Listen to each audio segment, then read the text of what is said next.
Like, I like seeing A's on my transcript. Like, you know, I like logging into my portal and being like, what does it say? That's say it. A. Okay. That's just what I know. Certain things excite certain people, and A's excite me. A's and money. I like A's and money. A's and money. That's me. Get your A's and your money.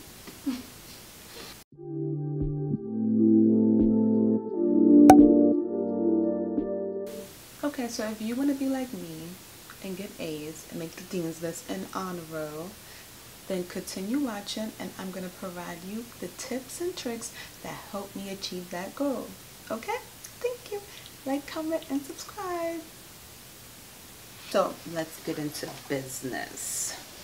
Number one thing is you have to study. You're not going to get A's if you don't study. Okay? That's it. Thanks for watching.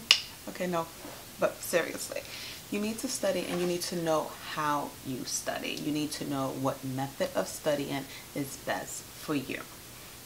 And when I mean by that, like, do you need to listen to a lecture? Are you a visual learner? Do you need charts? Personally, I need charts. I feel like charts are gold. You also need to know when you best retain information. So, are you a morning person? Do you drink your coffee? Do you do yoga? Do you meditate? And then can you really attentively study and effectively study? Or do you study during the day? Or do you stay up at night and study? Personally, me, I'm a night owl. I can retain and bust out so much work during the night because everything is silent. What element do you best thrive in? Is it quiet? Do you need to be in a study room in the library? Do you need to have complete silence? Do you jam out to music? Then you also need to know if you thrive with study groups.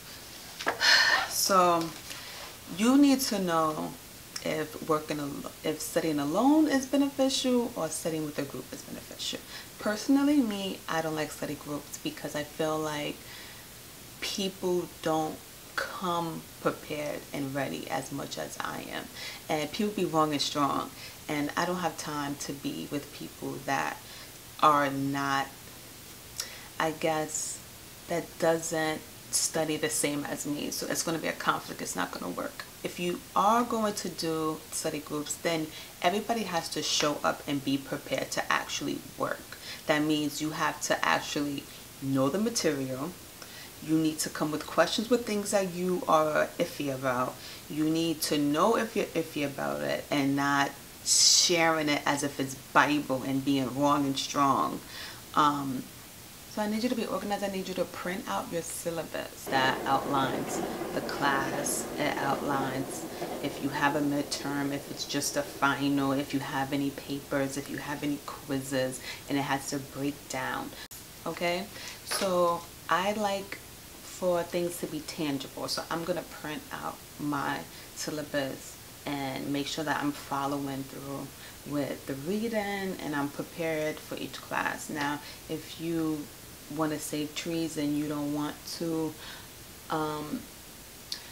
print, then I guess you could just have a folder on your laptop with the class, syllabus, and just have each drop down folder. Next thing is note taking.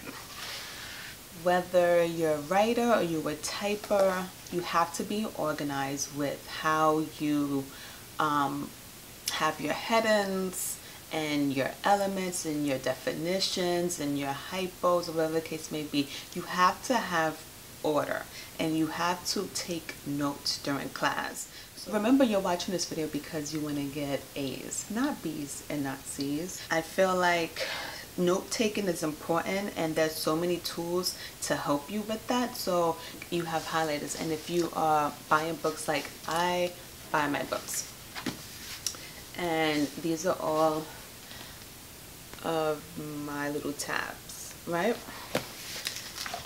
So I take my notes, I have my tabs and my sticky notes, right?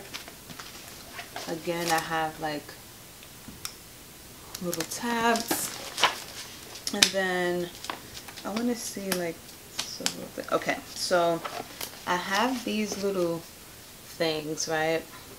I don't know what they're called.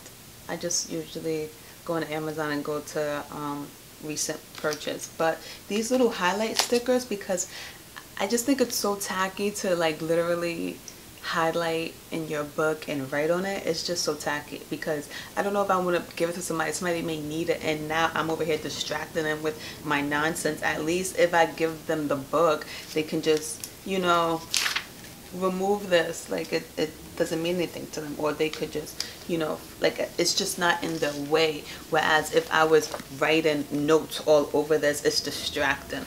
And I just feel like this is just the best thing ever. Like, it's not permanent.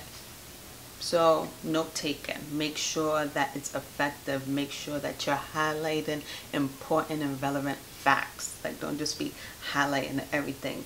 And if you're typing the same thing, use bold, you underline, use different colors so that certain important things grab out to you when you are reviewing your notes. Okay?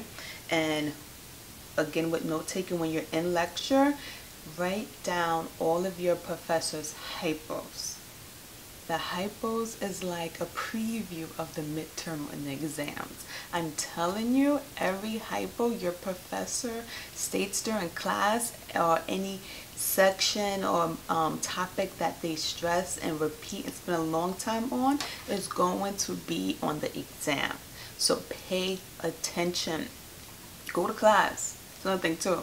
Don't be skipping class. First of all, law school is expensive, so don't be skipping class. Go to class, and if you have to miss class, then make it up, because you don't want to lose out on any information that was said in class. Another thing that people like to do is go to office hours.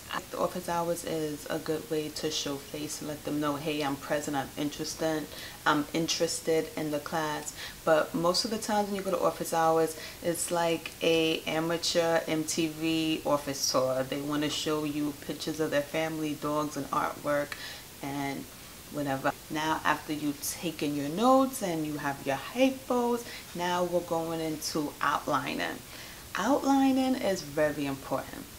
Whether or not you yourself manually write your own outline or you get supplements, I feel like if you use supplements, that's okay, but I feel like you still need to have a hardcover course outline with your professor, because some of these commercial outlines uses term of art that, you know, is on the bar and is Barbary or it's Themis or it's Kaplan, but your professor may call it something else. So remember, you're in law school, you're in that class, you're in that particular professor's class, so you need to use the term of art that they use on their exam so that you can get the max points on your exam. A lot of times people think that they can just use commercial outlines and that's it. Some people, depending on the professor, it may work out for you, but I know a lot of times professors have their own certain flow, and it goes with how they went through with the course. So I feel like both is good. One or the other, especially if you're just dependent solely on a commercial outline, I wouldn't recommend. Remember, we are getting A's here, not B's and not C's. So we're going to manually write our outlines and make sure that we have all the tools and information from our lecture and our class. Okay, that's what we're going to do here.